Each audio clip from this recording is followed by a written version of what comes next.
संतोष नामक एक आदमी विशेष तरह का चिकन मंडी बिरयानी बनाकर उसी गांव में बेचता था। एक दिन वो चिकन मंडी बिरयानी बनाकर बेचने लगता है। चिकन मंडी बिरयानी, विशेष चिकन मंडी बिरयानी, आइए बाबू आइए, ऐसा चिकन मंडी बिरयानी आपको और कहीं नहीं मिलेगा, इसीलिए जल्दी से आइए और खाइए।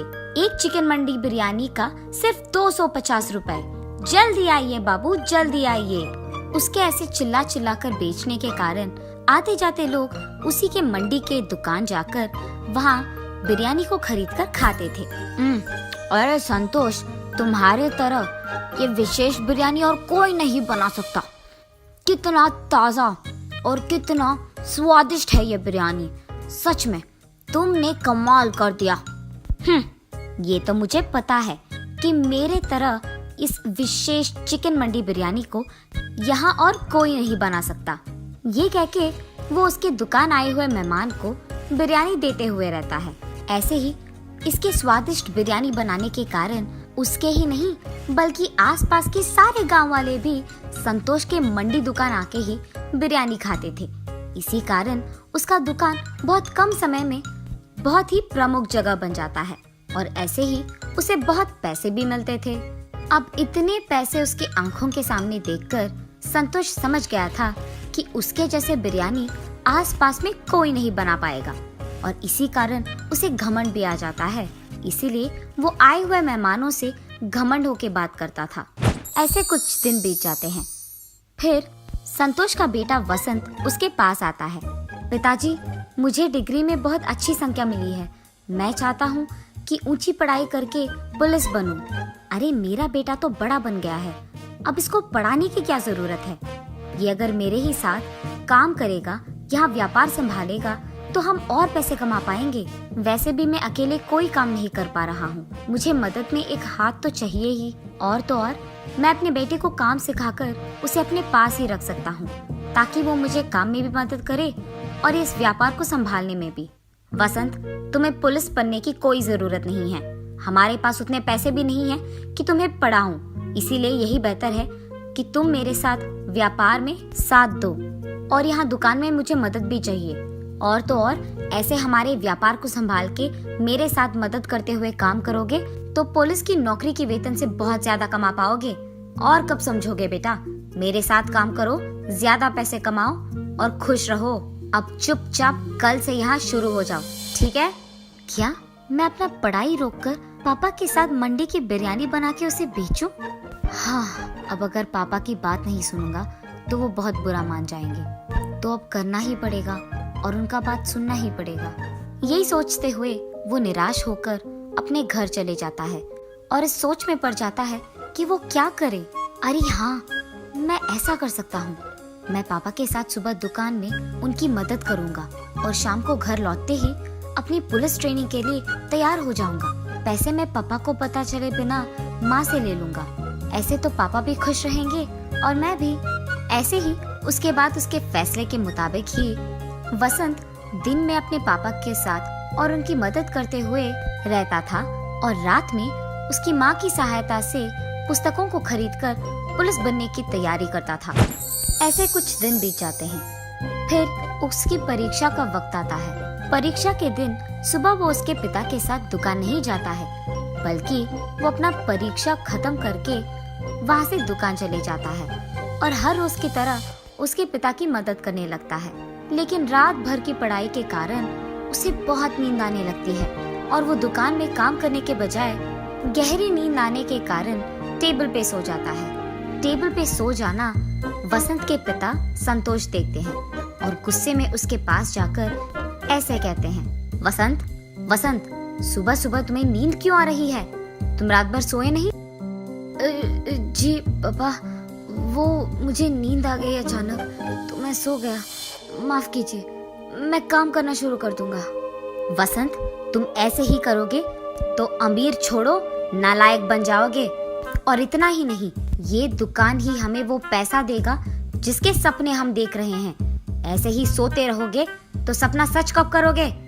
ऐसे गुस्से में उसको डांटकर संतोष वहाँ से चले जाता है। वसंत की परीक्षा खत्म हो जाने के कारण वो अगले दिन से हर रोज की तरह उसके पिता के दुकान जाकर सारे काम वैसे के वैसे ही करने लगता है और उसके परीक्षा के परिणाम का इंतजार भी करता है। कुछ दिन बाद उसके परीक्षा के परिणाम आ जाते हैं। उसमें वसंत के अच्छे मार्क्स आने के कारण उसे जल्द ही पुलिस की ट्रेनिंग के लिए जाने की जरूरत पड़ जाती है। तो इसका मतलब ये हुआ कि मेरे कहने के बावजूद तुमने पढ़ाई करके पुलिस की नौकरी के लिए कोशिश किया है। मैंने तुम्हें बहुत बार समझाया कि उससे ज्यादा पैसे हमारे इस व्यापार में आएंगे। चलो छोड़ो, तुम्हें तो वैसे भी ये बातें समझ में नहीं आएंगी। अब से तुम्हारे बिना भी यही व्यापार अच्छा चलेगा और अकेले ही मैं इसे खूब चला सकता हूँ। तुम्हारे आने या जाने से कोई फर्क नहीं पड़ता है और अब से तुम्हारा घर में रहना या ना रहना तुम्हारी मर्जी है। इससे मुझे कोई फर्क नहीं पड़ेगा। अब से मुझे तुम्हारी जिंदगी के बारे में कुछ भी नहीं पता चलना है। तुम्हें जो करना है करो। ऐसे गुस्से में वसंत पे क्रोधित होकर संतोष वहाँ से चले जाता है।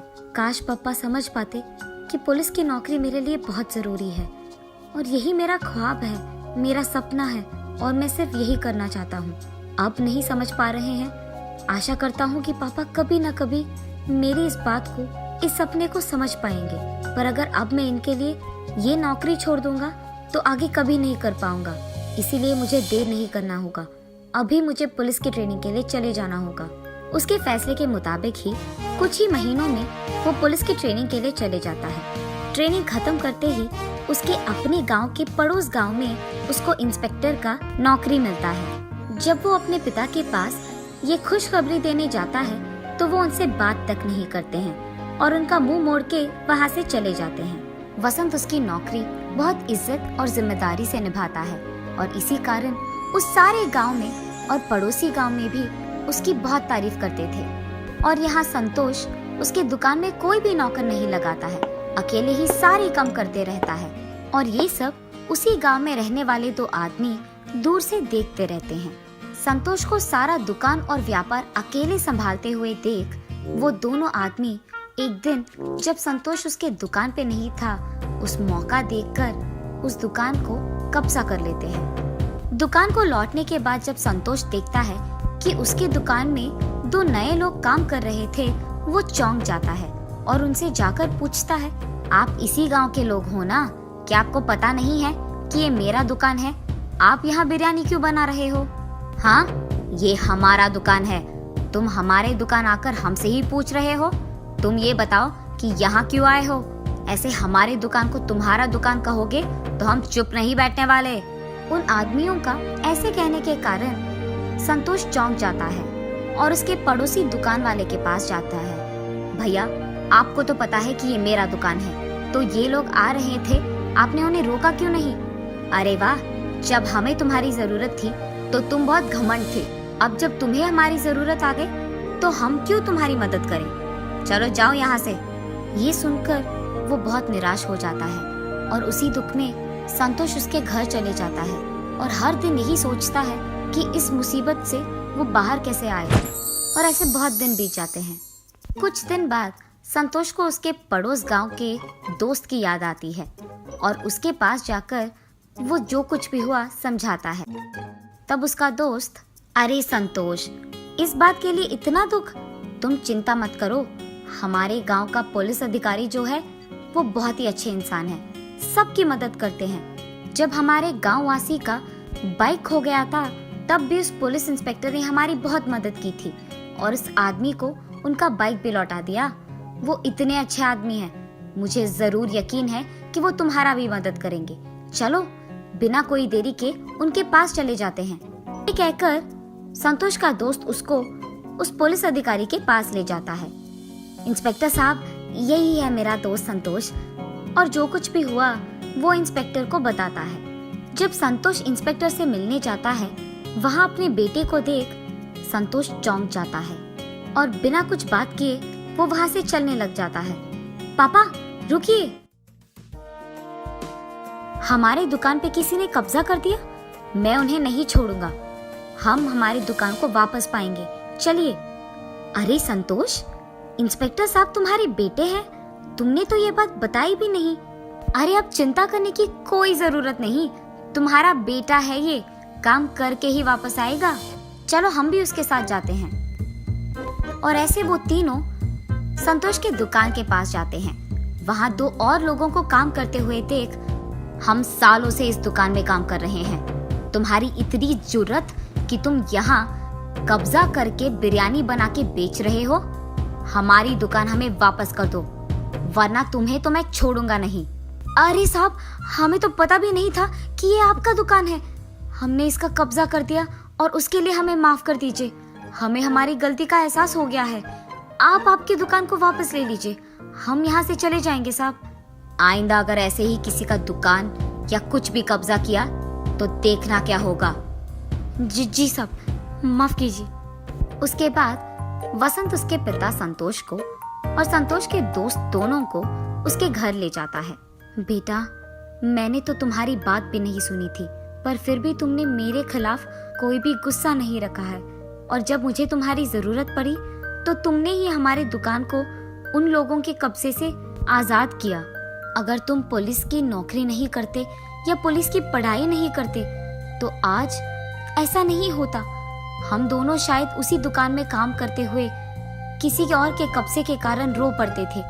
उससे ज्यादा हम कुछ नहीं कर पाते, पर आज तुम्हारी इस पढ़ाई के कारण ही मैं इस मुसीबत से निकल पाया हूँ। आज तुम्हारी वजह से मुझे मेरी गलती का एहसास हुआ है। कोई भी नौकरी करते हुए ज्यादा पैसे कमाकर घमंडी रहना सही नहीं है। तुम्हारी तरह अच्छी पढ़ाई करके, मेहनत करके, काम करते हुए सारे गांव वालों का इज्जत कमाना सच्चा काम है, और यही नेक और ईमानदार काम है। ये मैं समझ नहीं पाया बेटा, और इसके लिए मुझे माफ कर दो। पापा, आपको आपकी गलती का एहसास हो गया, मेरे लिए यही काफी है। चलो, ये सब भूलकर हम पहले की तरह खुश रहेंगे। तब से संतोष घमंडी व्यवहार छोड़कर सभी के साथ अच्छे से बात करते हुए, मेहनत से काम करते हुए उसके व्यापार को संभालते रहता है, और दूसरी तरफ उसका बेटा वसंत पुलिस की नौकरी करते हुए सबकी सहायता करते हुए खुश रहता है। दोनों मिलकर उनके अपने अपने काम का इज्जत करते हैं और खुश रहते हैं। भुट्टे वाला। एक गांव में 3 सबसे अच्छे दोस्त भूषण, रवि और संतोष रहते थे। इन तीनों दोस्तों ने मिलकर मकई की फसल की कटाई शुरू की। उनकी पत्नियां नाश्ते के डिब्बे के साथ रोज खेत आती थीं और अपने पतियों को खाना खिलाती थीं। तीनों किसान एक दूसरे के बहुत करीब थे, यहाँ तक कि उनकी पत्नियां भी एक दूसरे के बहुत करीब थीं। तीनों ने बहुत मेहनत की और बदले में उन्हें बहुत अच्छी फसल मिली। इसके साथ वे गांव के बाजार में मकई बेचने लगे।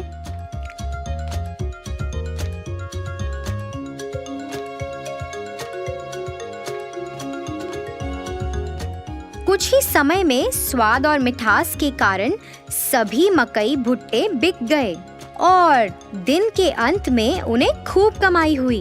उन्हें जो भी मुनाफा मिलता था वह उस पैसे को अपनी पत्नियों को भविष्य में उपयोग के लिए दे देते थे। उन 3 दोस्तों के लिए फसल काटना, खेत में देखभाल करना। तीनों किसान अपनी दिनचर्या में व्यस्त हो गए। उनकी पत्नियां अपने दैनिक घरेलू कामों को पूरा करती थीं और एक साथ एक जगह बैठकर फिर गपशप करती थीं। फिर एक दिन रवि और संतोष की पत्नी आपस में बैठकर बातें कर रहे थे। फिर भूषण की पत्नी अपने गले में एक बहुत लंबी सोने की माला पहनकर आश्चर्यजनक तरीके से उनके पास आई। अन्य 2 महिलाएं उस लंबी सोने की माला को देखकर आकर्षित हुईं और वो भी वैसी माला खरीदना चाहती थीं। यह जानने के बाद कि भूषण की पत्नी ने अपने पति की बचत से सोने की लंबी चेन खरीदी है, उन्होंने भी अपने पतियों की बचत से सोना और साड़ी खरीदे और फिर उन्होंने ऐसा करना शुरू कर दिया।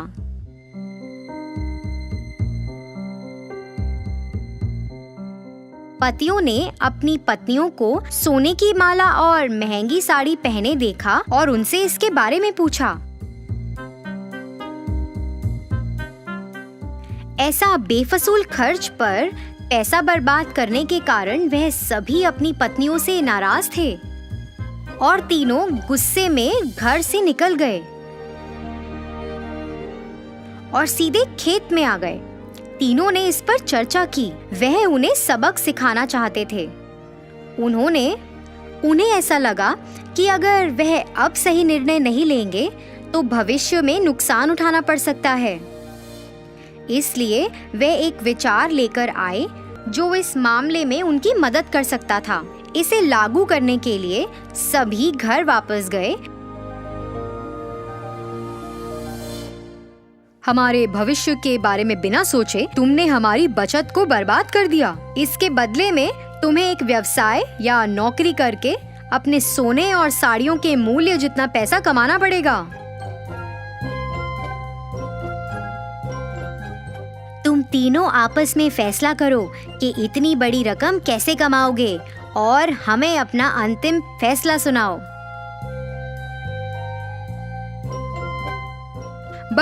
हमें बस ये बताएं कि आप तीनों कब शुरू करने जा रहे हैं। जल्दी निर्णय लो। आप महिलाओं के पास सिर्फ 30 दिन हैं।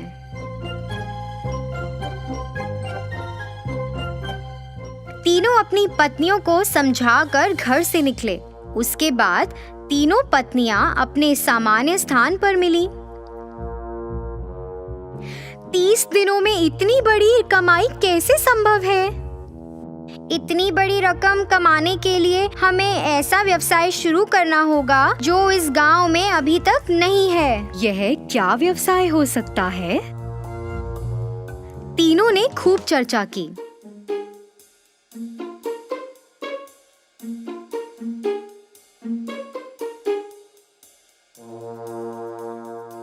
अरे मेरे पास विचार है। हमारे पति से सभी भुट्टे खरीदते हैं। हम 3 प्रकार के भुट्टे बेच सकते हैं। एक कच्चे, फिर एक तले हुए और एक वो जिस पर नींबू, नमक और काली मिर्च का लेप हो। अन्य 2 महिलाएं भी भूषण की पत्नी से सहमत थी। वे तीनों अपने पतियों के पास गईं और अपने विचार के बारे में बताया। उनकी बात सुनकर तीनों किसानों ने सहमति जताई। उस दिन से उन तीनों ने बहुत मेहनत करना शुरू कर दिया, जैसा कि उन्होंने अपने पतियों से वादा किया था। उन्होंने अपनी दुकान के ठीक सामने एक बोर्ड लगाया जिस पर लिखा था कच्चा भुट्टा 15 रुपए, तला हुआ भुट्टा 20 रुपए और तला हुआ भुट्टा नमक, नींबू और काली मिर्च के साथ 25 रुपए। एक महिला ने भुट्टे का छिलका उतारा, दूसरी ने भुट्टे को भूना और तीसरी ने भुट्टे पर नींबू, नमक और काली मिर्च का लेप लगाया। बाद में उन्होंने उसे बेचकर पैसे कमाए। हालांकि ये महंगा था, पर फिर भी लोगों ने उसे खरीदना शुरू किया। 2 दिनों में ही काफी लोग भुट्टे लेने के लिए आए। उस मीठे रसीले भुट्टे के लिए लोग लंबी कतार में खड़े होकर इंतजार कर रहे थे। दिन के अंत में उन्होंने भुट्टे बेचकर 6000 रुपए कमाए। इसी तरह से यह 30 दिनों तक जारी रहा और उन्होंने लगभग 1,80,000 रुपए कमाए। 31वें दिन वे तीनों अपने व्यवसाय से कमाए हुए पैसे लेकर अपने पतियों के पास गईं। पैसे वापस देने के बाद उन्होंने अपने पतियों से वादा किया कि वह अपने व्यवसाय को जारी रखेंगी और कड़ी मेहनत करेंगी। इसी तरह तीनों महिलाओं को पैसों और मेहनत का मूल्य पता चला। उन्हें अपनी गलती का एहसास हुआ। उन्होंने पहले की गई गलती को कभी नहीं दोहराया। उन्होंने अपने पतियों के काम में हाथ भी बटाया। बहुत सारी कमाई के साथ वे नाम और प्रसिद्धि के साथ खुशी से रहते थे।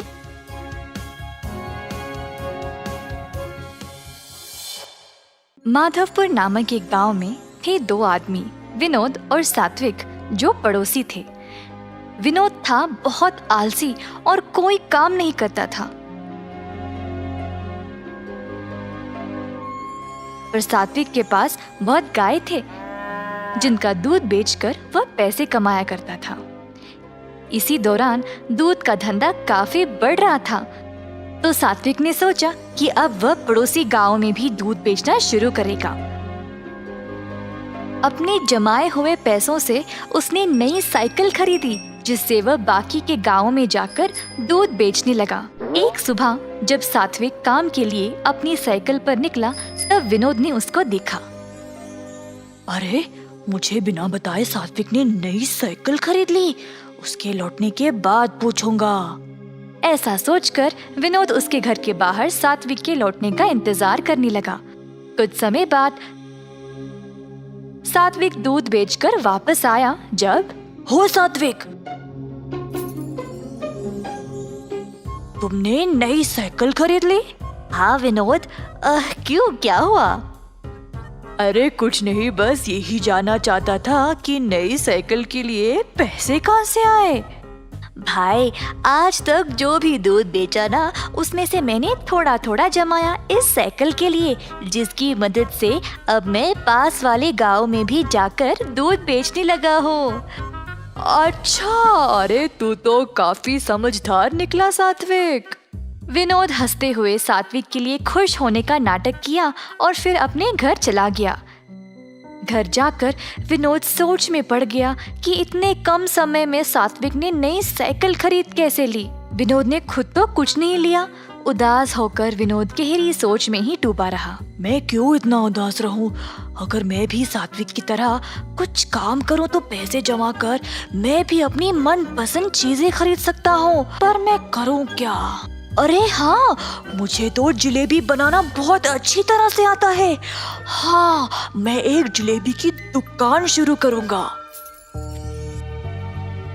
फिर अगले दिन विनोद ने अपनी एक छोटी सी दुकान खोल ली और गरम गरम जलेबी बेचने लगा।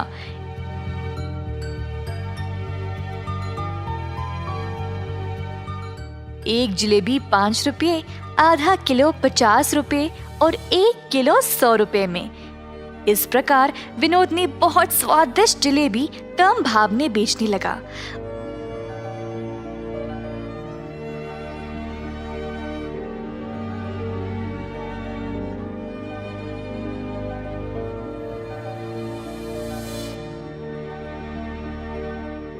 उसके गर्मा गर्म जलेबियों की सुगंध गांव के कोने कोने तक पहुंच गई। गांव के सारे लोग विनोद की दुकान पर आने लगे मजेदार जलेबियों का स्वाद लेने के लिए।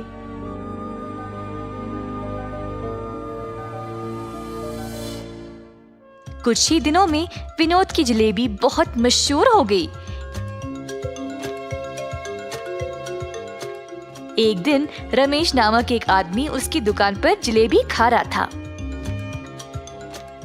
वाह विनोद, तुम्हारे हाथों की बनाई हुई जलेबी बहुत ही मजेदार है। इतने कमाल की जलेबी मैंने आज तक खाए ही नहीं भाई, वाह। ऐसा कहकर रमेश जलेबी के मजे ले रहा था और बाकी के लोगों ने भी उसकी बहुत तारीफ की। पूरे गांव में विनोद की दुकान और भी मशहूर हो गई। अब धीरे धीरे विनोद थोड़ा घमंडी बनने लगा। मेरे जैसे जलेबी तो और कोई बना ही नहीं सकता। मुझे जलेबियों का दाम भी बढ़ाना पड़ेगा, इससे मैं और ज्यादा मुनाफा कमा सकता हूँ। दुकान पे आए हुए सब लोगों को विनोद ने बोला, जी आज से एक जलेबी 10 रुपए, आधा किलो 100 रुपए और 1 किलो 200 रुपए में। एक आदमी उदय जो जलेबी खरीदने आया था, उसने कहा, अरे भाई साहब, जलेबी इतनी महंगी कब से हो गई है? बाकी के दुकानों में तो किलो 100 रुपए में ही बेचते हैं। अगर मेरे जैसे स्वादिष्ट जलेबी कहीं और मिले ना, तो वही जाकर खा लीजिएगा, मुझे कोई फर्क नहीं पड़ेगा। विनोद जैसी स्वादिष्ट जलेबी कहीं और नहीं मिलेगी, ऐसा सोचकर लोगों ने अब महंगी जलेबी खरीदना शुरू कर दी। इस गांव में मेरे जैसे जलेबियों को टक्कर देने वाला और कोई है ही नहीं। गांव वालों को तो अब मेरे स्वाद की लत लग चुकी है। ऐसा सोचकर उसने जलेबी को तोलने वाले तराजू के नीचे सबकी नजर से चोरी एक छोटा सा भार लगा दिया, जिससे वे लोगों को ज्यादा पैसों में कम जलेबियां बेच सके। इसी तरह विनोद का कारोबार उसके अनुसार चलता रहा। एक दिन गांव के जमींदार को विनोद की जलेबियों के बारे में पता चला, तो उन्होंने अपने नौकरों को उसके पास 1 किलो जलेबी लाने के लिए भेजा। नौकर गए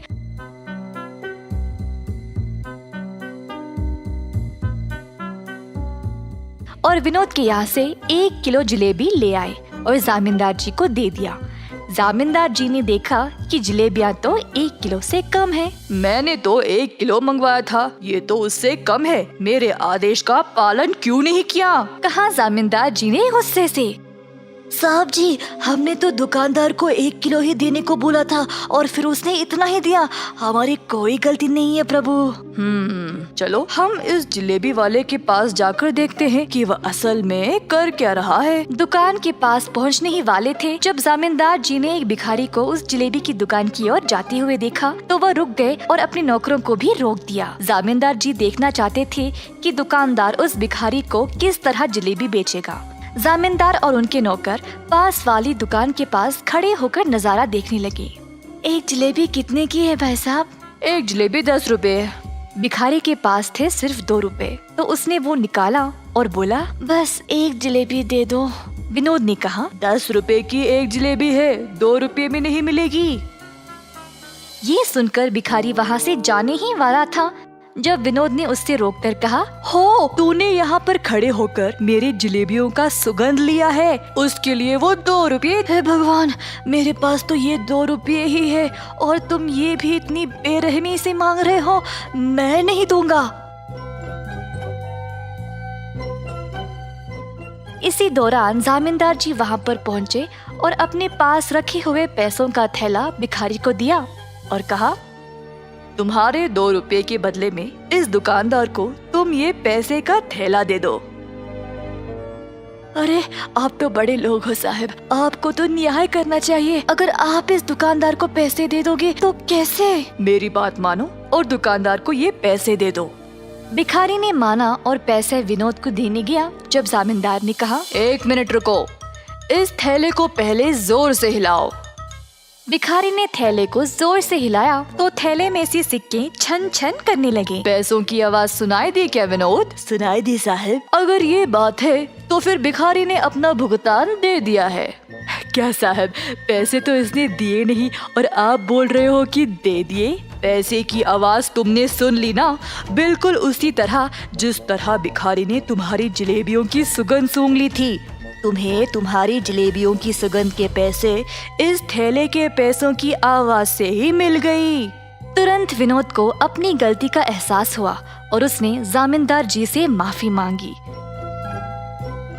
तुमने केवल यही गलती नहीं की, तुम्हारे जलेबियों का मूल्य बाकी की दुकानों से बहुत ही ज्यादा है और उसके ऊपर गलत तरीके से तोलकर तुम ज्यादा पैसों में कम जलेबियां बेचते हो।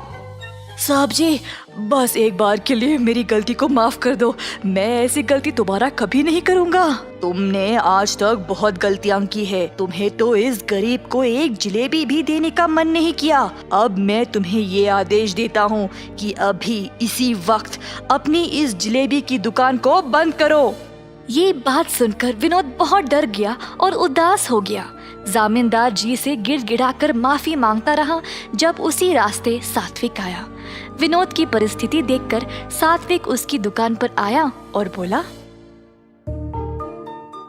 जामींदार साहब, मैं आपसे विनती करता हूँ, कृपया आप विनोद को इस बार माफ कर दे। सात्विक के अच्छे स्वभाव के बारे में जानते हुए इस बार तो सात्विक की बात सुनकर उसके अच्छे बर्ताव को ध्यान में रखते हुए मैं तुम्हें माफ कर देता हूँ विनोद। कम से कम अब से पूरा मन लगाकर मेहनत से और ईमानदारी से अपना काम करो। ऐसा कहते हुए जामींदार जी वहाँ से चले गए।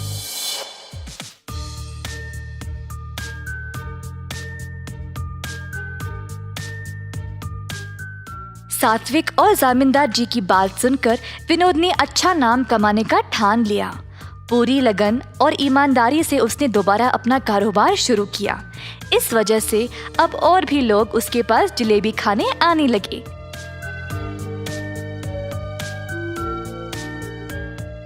अंत में विनोद खुशी खुशी से और सच्चाई से अपना जीवन बिताने लगा।